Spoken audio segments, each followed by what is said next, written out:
kurobanura ku bukene. Mutunzi uko mumeze uku niko abantu bari bamumezeho nijoro. Uyu musaza azize iki wagira ngo ndamuhotoye. Mutunzi yagize ubupfura mu bantu sijye umuvuga jyenyine, ariko aramusaza. Mutunzi ntiyari umukuru, yari umwana, ariko Mutunzi yambereye imfura, yabereye n'abandi imfura.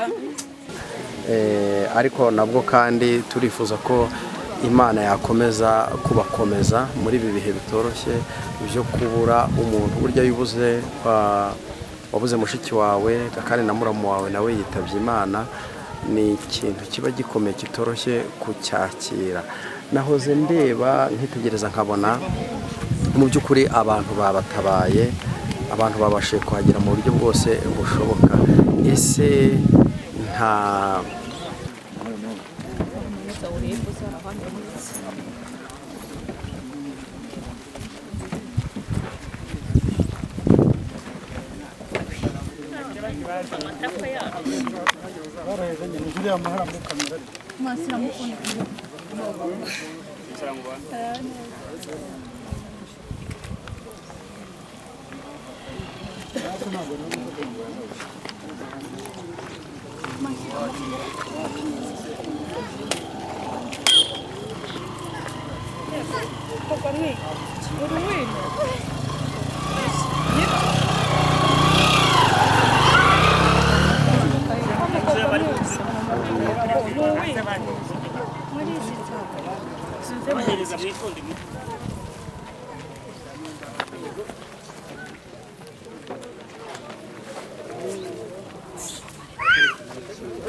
Emana we, Yesu we, ingoma yawe ni amamare.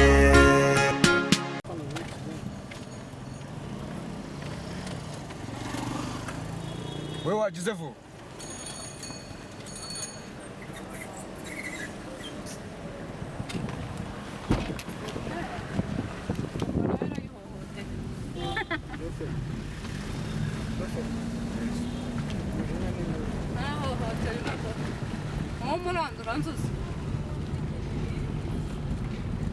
Saba ngaga muri dina.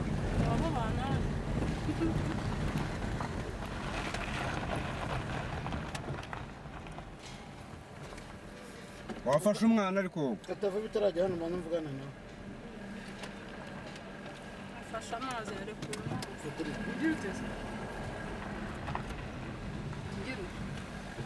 nahagarika bari ko biruka. uyu ndeba za ntabikora ntahagarara.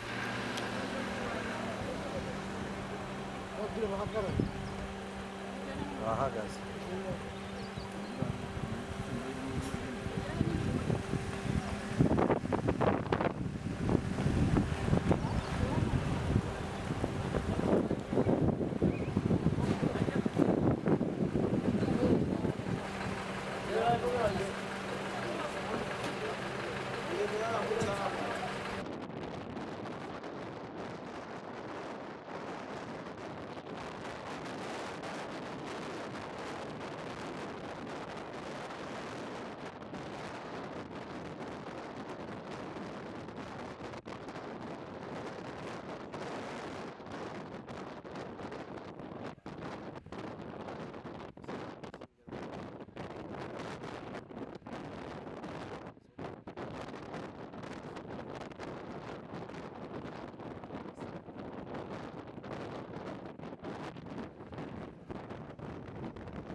Yes, nk'uko mubibona rero ubu ngubu nibwo tugeze mu rugo rwa nyakwigendera. Murabona yuko inshuti, abavandimwe ndetse n'abaturanyi n'imiryango yose bose bahageze baje gutabara. Natwe rero twaje gutabara umuvandimwe wacu Eric Mugabe. Uwiteka rero abaho umugisha kubwo gukomeza kubana natwe. Yamurokora uzakamunika rwaje.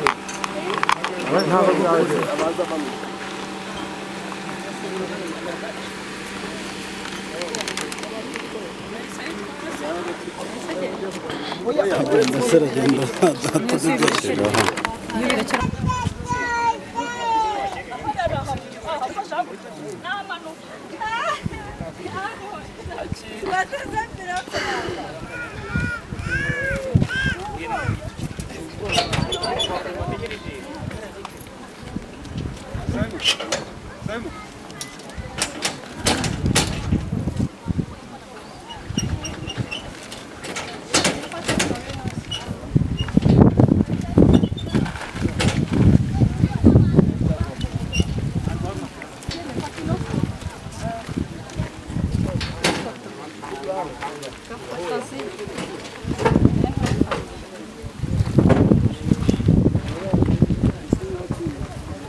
Yes.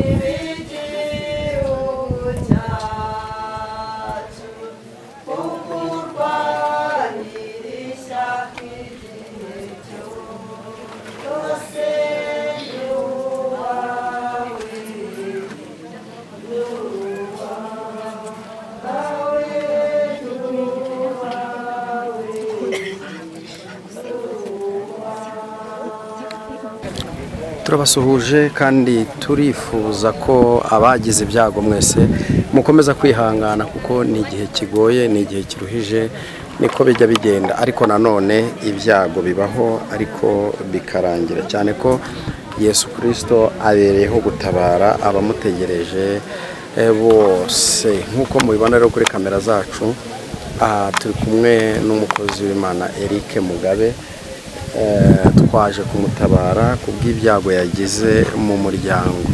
Eric Mugabe, nkwifurije gukomera.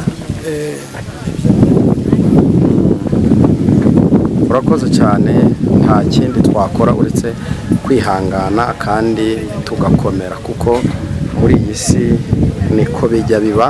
Ariko nanone umuririmbyi yararirimbye aravuga ngo abifuza Siyoni nshya tuzabana iteka. Hanyuma nifuza kugira ngo tuganireho gakeya kugira ngo abakunzi bacu basanzwe bagukurikira ahangaha ku Imana Irahari TV bamenye ibyabaye ndetse n'uwitabye Imana. Eka nibyo tugomba kubangana n'uko byagenda.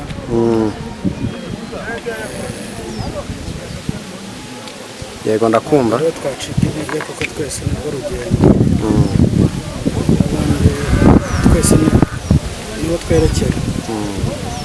Ni byiza rero kuba mwagutabaye, aho twaturutse Rwamagana tukaba mu karere ka Ngororero, bajya gufata amashusho bitandukanye, uturere twose twagendaga twinjiramo.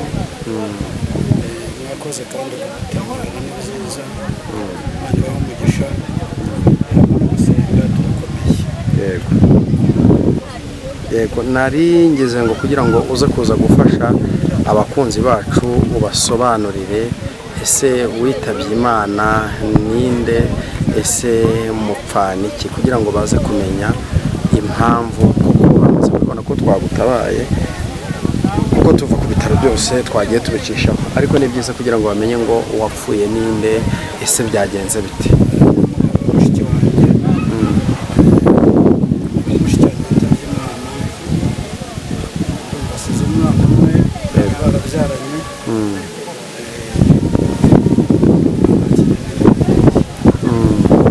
Hanyuma nibyo koko, ariko nanone muri iyi minsi hagiye higanza impfu nyinshi zigiye zitandukanye, cyangwa se bikaba mu buryo butunguranye.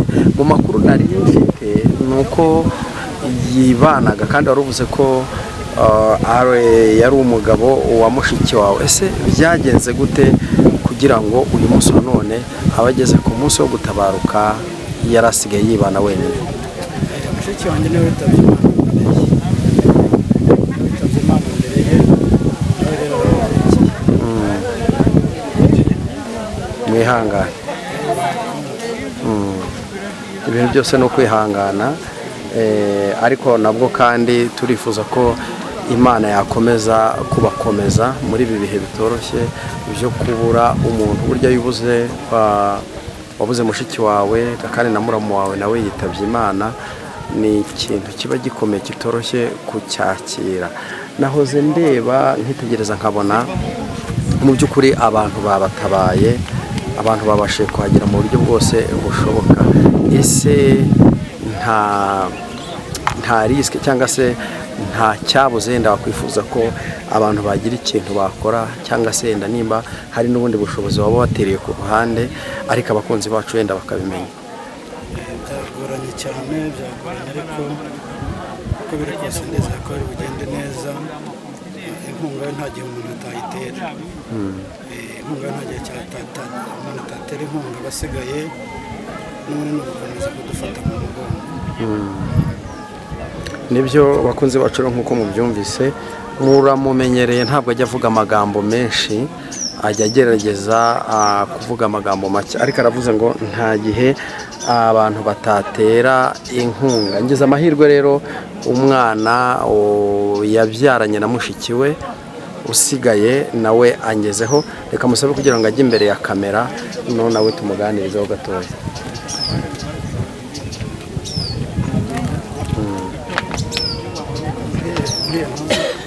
Gumaho ntacyo ndamwumva. Uraho neza musore? Wihangane. Yego.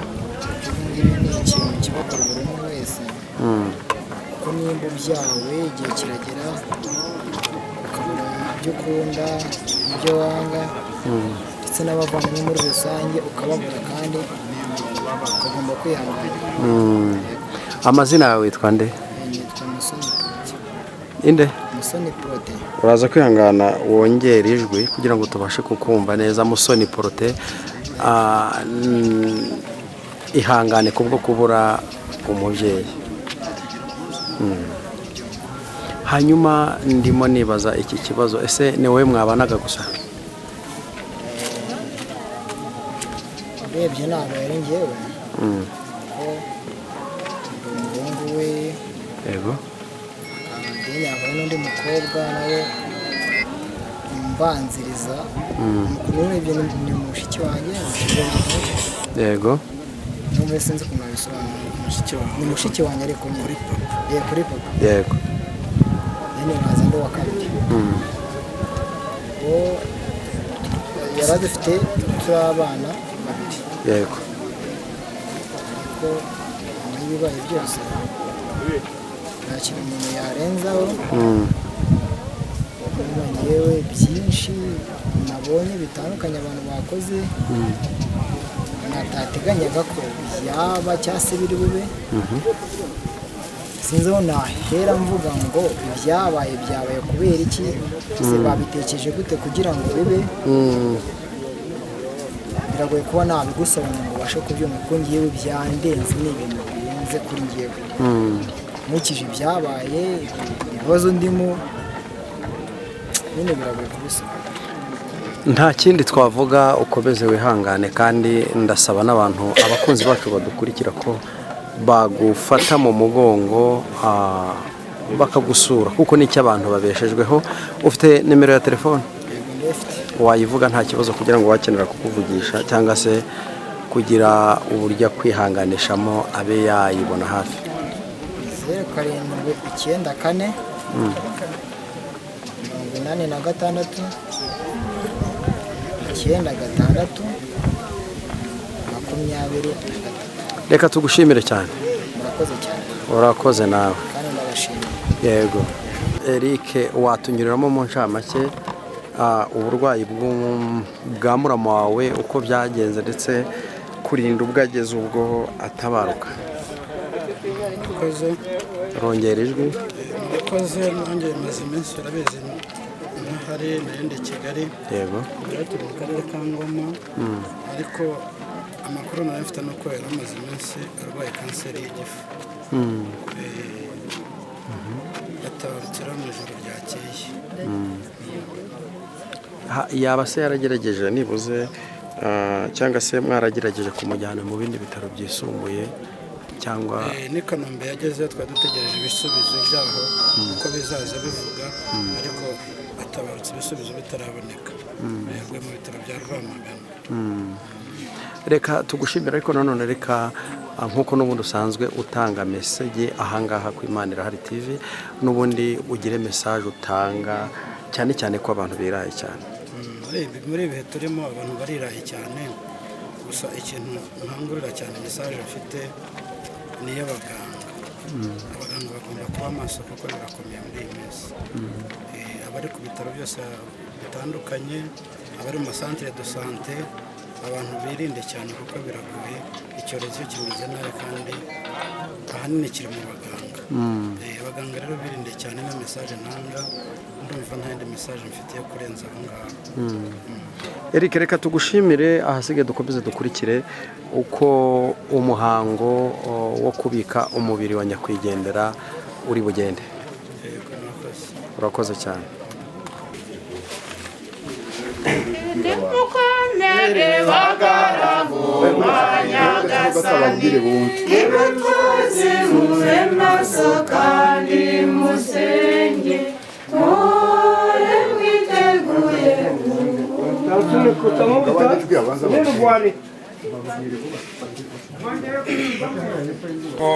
Hari abantu bataha kure. Murakoze.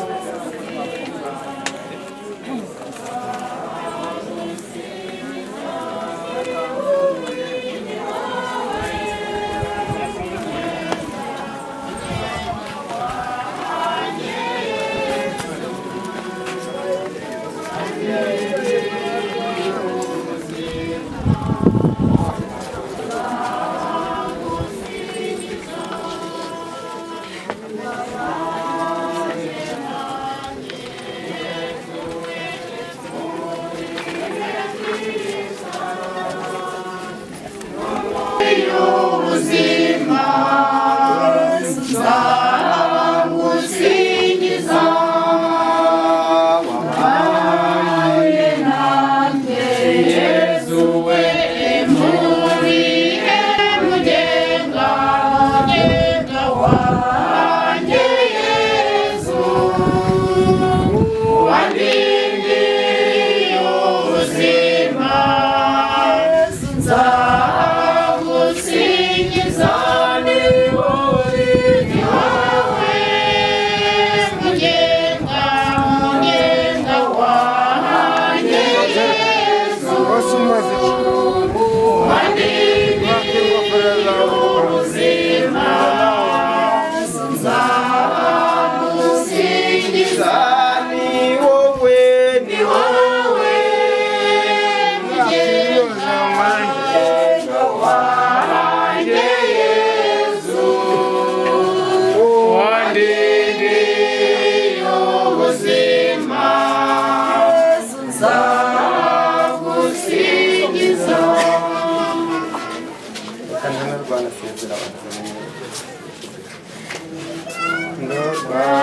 Yesu we runtera imbaraga rukasindagiza nkaririmba haleluya ni wowe mugenga wanjye Yesu wandindiye ubuzima nzagusingiza ni wowe mugenga wanjye Yesu wandindiye ubuzima nzagusingiza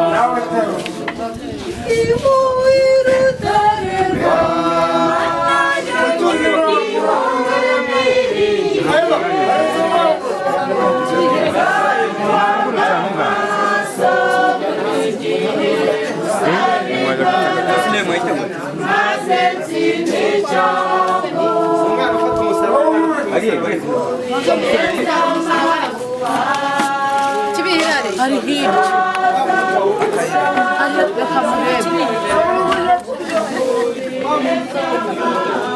kura iyi nayo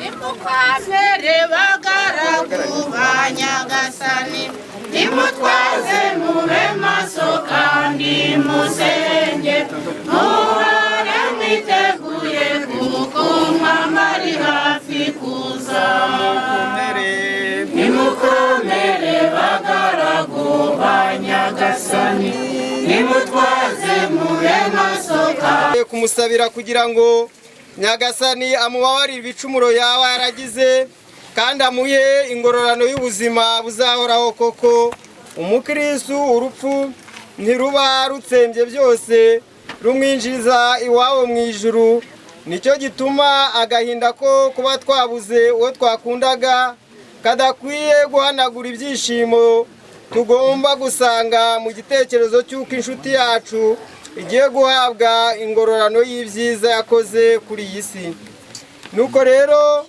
ntitukarire nk'abadafite amizero kuko umunsi umwe twizeye kuzongera kubona Zakariya Mutunzi uruhande rw'Imana birakwiye kwishimana n'abanezerewe ni nayo mpamvu tudakwiye gutangazwa nuko turirimba aleluya ya pasika.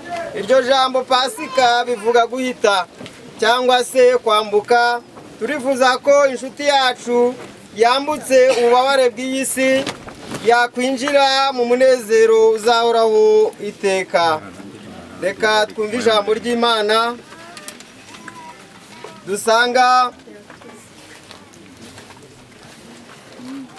mu ibaruwa Mutagatifu Pawulo yandikiye Abanyaroma. Niba Imana turi kumwe ninde waduhangara? Niki cyadutandukanya n'urukundo rwa Kristo? Ibyago se, agahinda se, inzara se, ubukene se, imitego se cyangwa inkota? Nyamara muri ibyo byose tugatsinda kakava tubikesha uwadukunze. Koko rero simbishidikanya ari urupfu, ari ubugingo, ari abamarayika, ari ibinyabubasha, ari ibyuba, ari n'ibizaza, ari ibinyamaboko, ari iby'ijuru n'ibijyakuzimu, ari n'ikirindi kiremwa icyo ari cyo cyose, nta na kimwe cyashobora kudutandukanya n'urukundo Imana idukunda muri Kristo Yezu umwami wacu. Ijambo ry'Imana. Bavandimwe, duteraniye ahangaha tuje guherekeza umuvandimwe wacu, inshuti yacu, umwana wacu, umubyeyi wacu Zakariya. Twari tumuzi neza kandi twamukundaga, ariko ntago twamukunda kuruta uko Imana imukunda. Uyu munsi turashimira Imana yamurinze mu bihe bikomeye, akageza kuri uyu munsi none ikaba imwimuriye kugera iwayo mu bwami buzahoraho iteka. Tuzi neza rero ko umuntu atibereyeho ubwe, umuntu abereho n'Imana, kuko Imana yaturemye yadutegetse n'imirimo tugomba gukorera hano ku isi. Mu bigaragara uyu mugabo mutunzi ari umukozi, agakora imirimo ishobora kumuteza imbere, ariko by'umwihariko akanakunda igihugu, ari nako yakundaga Imana, agakunda Kiliziya. Mu ntambara nyinshi rero z'ubuzima, Imana ishatse yuko arangiza urugendo rwe rwa hano ku isi akajya guhabwa ibyiza Imana yadusezeranije. Ni nayo mpamvu turi kumuturira aya masengesho, tuzi neza ko isengesho ryacu rigifite akamaro kuri we ndetse no ku muryango usigaye, cyane cyane ku muryango nyarwanda. Mu buzima busanzwe rero ijambo ry'Imana ritubwiye ko niki cyadutandukanya n'urukundo rwa Kristo? Ibyago se? Mu buto bwe ibyago yahuye nabyo, ariko ntibyamutandukanyije n'Imana. N'igihe apfusha umugore yashatse undi arongera asezerana n'undi, kuko yari yizeye izuka. Bityo rero bikamuha n'imbaraga zo kubatirisha abana be, kandi umwanya munini yawufasha awuharira umugore kugira ngo ajye gusenga, nawe asigara akorera umuryango. Bityo rero mu bigaragara Imana ntago yabura kumwakira, dore ko n'ikimenyetso buriya umuntu atinze mu bubabare, aho ngaho hiyungira n'Imana. Si ukuvuga ko umuntu aba yaracumuye kugira ngo arware, ahubwo Imana ikunyuza mu bigeragezo kugira ngo izakugeze mu bwami bw'ijuru ushyitse. Ni nayo mpamvu tudatangazwa n'uko uyu munsi tuje kumuherekeza tungana gutya, cyane cyane ko wasanga n'abamusuye aho yari arwariye ari bake.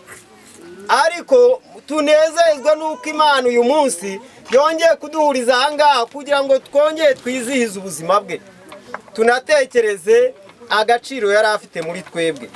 Ku bakristo rero ntabwo urupfu rudutandukanya n'Imana, ahubwo urupfu rwongera kuduhuza n'Imana kandi rukaduhuza n'abazima. Muri Kiliziya Gatolika tugira Kiliziya yacu iyi turi mu rugendo, hakaba na Kiliziya itsinda irimo abatagatifu, ariko hari na Kiliziya iri mu isukuriro.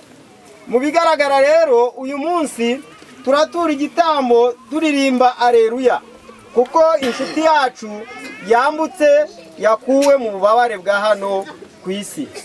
Iri jambo ry'Imana ritubwira ko mu gihe cy'urugamba rwa Yuda Makabe hari abantu ngo baguye ku rugamba, ariko bapfuye bapfana imigi.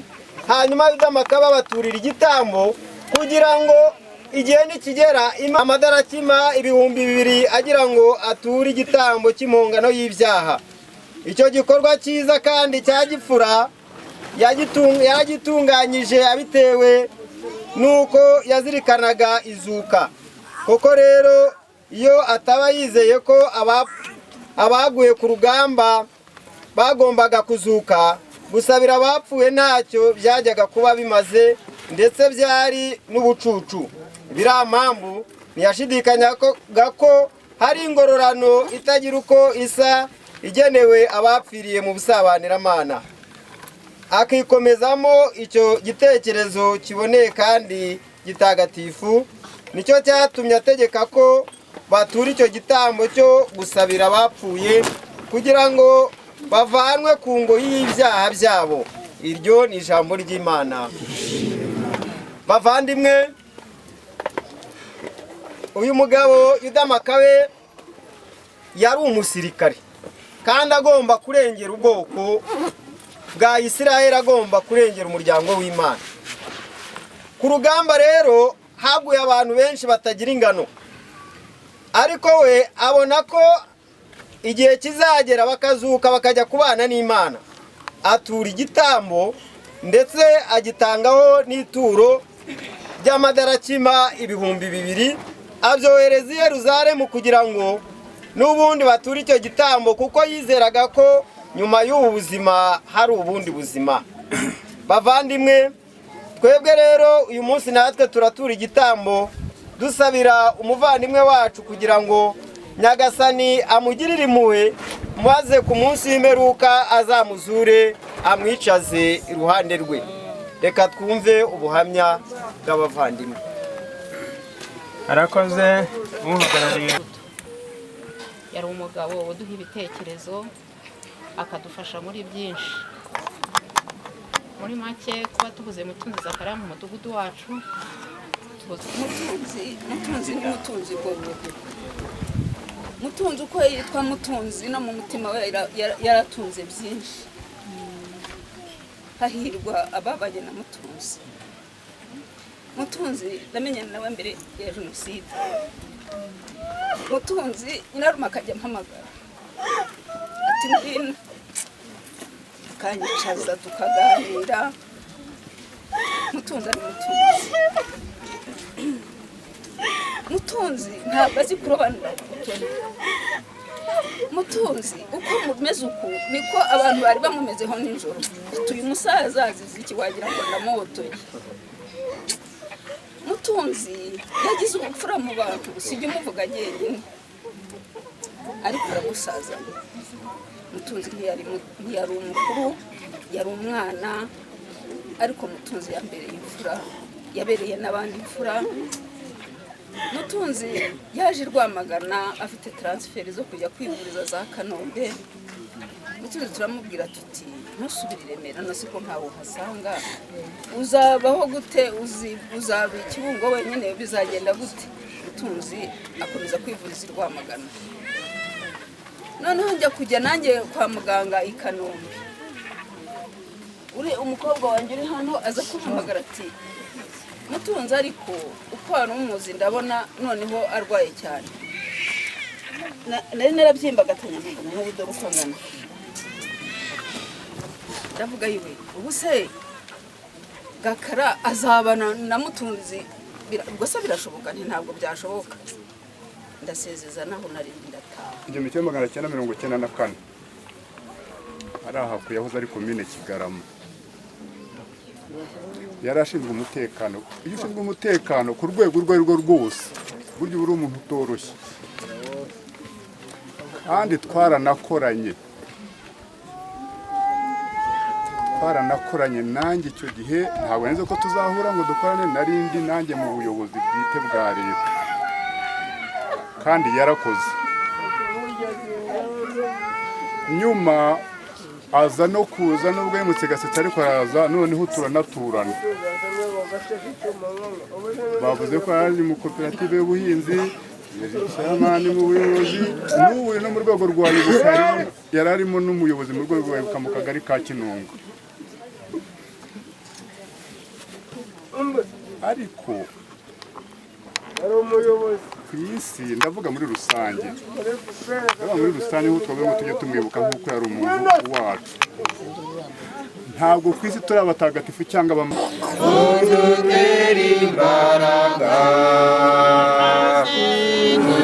n'umushukanyi uburo Imana ngwino nyoro Imana ngwino nyoro Imana ngwino ngwino tuyobore muri byose atabishaka naho mwebwe n'imisatsi yo ku mutwe wanyu yose irabaze ntimugatinye rero mwebwe murushije agaciro ibishwi byinshi iyo ni ivanjiri ntagatifu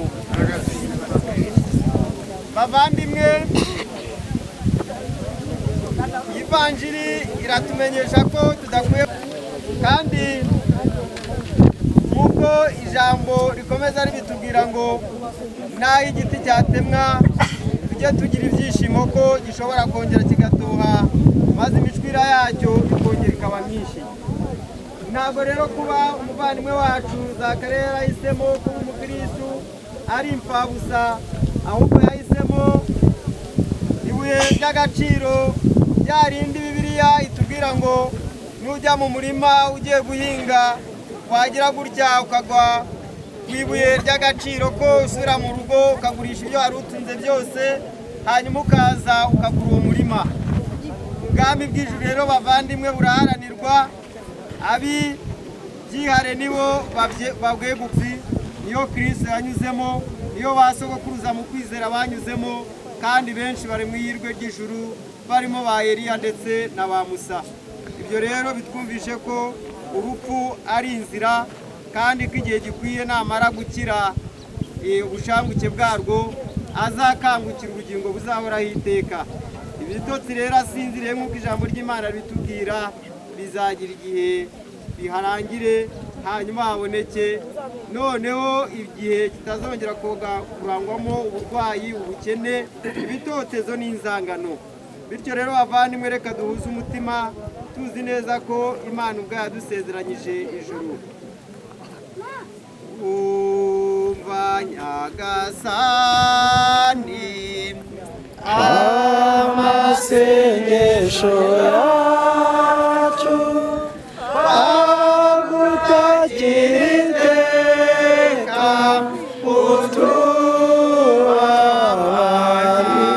utubabarire Nyagasani waririye kumva ya Lazaro duhanagura amarira turabigusabye Nyagasani amasengesho yacu twagutagira iteka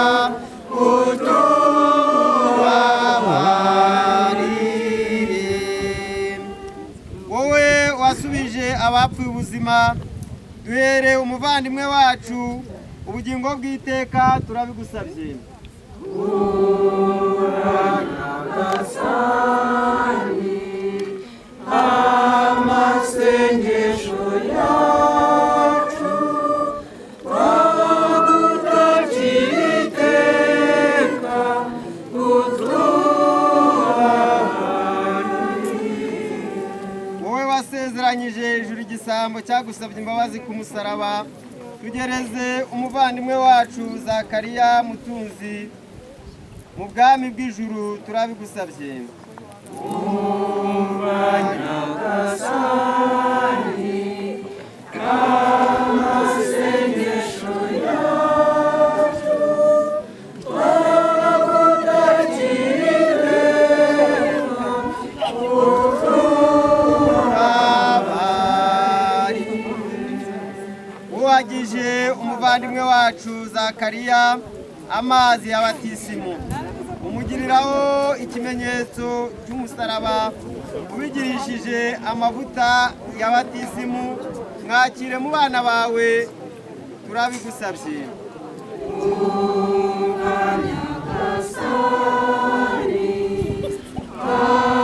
amasengesho yacu twagutagira iteka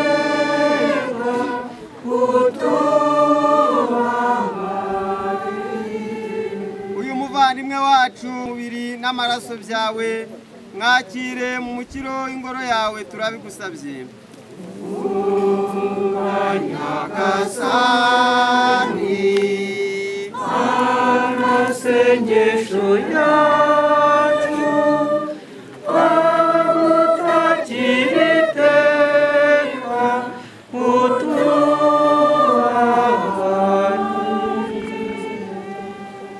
natwe abateraniye hano abababajwe n'uyu muvandimwe wacu Zakariya Mutunzi dukomeze mu kwemera no mu kwizera mu bugingo bw'iteka turabigusabye.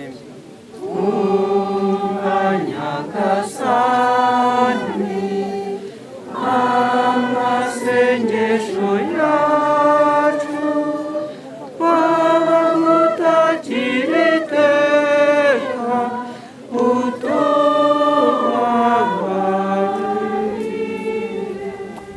uri mu ijuru hamwe na Lazaro wahoze ari umukene. Nyagasani Yezu Kristo igihe umaze gatatu kumva watagatifuje imva z'abakwemera, niyo mpamvu imva y'umuntu wari twibutsa ko tuzazuka. Girira ubuntu bwawe uye umuyoboke wawe kuruhukana amahoro, uye umugisha iyi mva igiye kubika umubiri we kugeza igihe uzamuzurira mu rumuri rw'iteka, wowe uzaduha kuzuka no kubaho iteka ryose.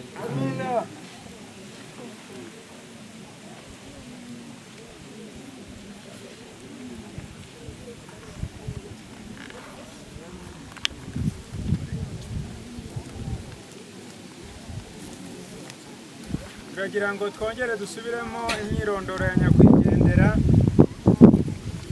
Hariho abatashoboye kuyikurikirana.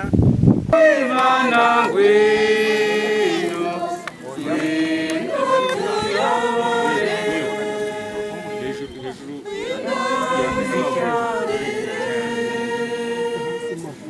urangiza muraca umwe nace mu muco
Imana ishobora byose washatse kwihamagarira umuvandimwe wacu Mutunzi Zakariya, tugiye kubika umubiri we mu gitaka kugira ngo usubire aho waturutse, kandi kubera ko Kristo wazutse uri uwa mbere mu bapfuye, ukaba ari nawe uzaha umubiri wacu gusa n'uwawe wazutse, muze dutakambire umuvandimwe wacu kuri Nyagasani kugira ngo azamuzure ku munsi w'imperuka, amushyire mu batagatifu mu bwami bwe.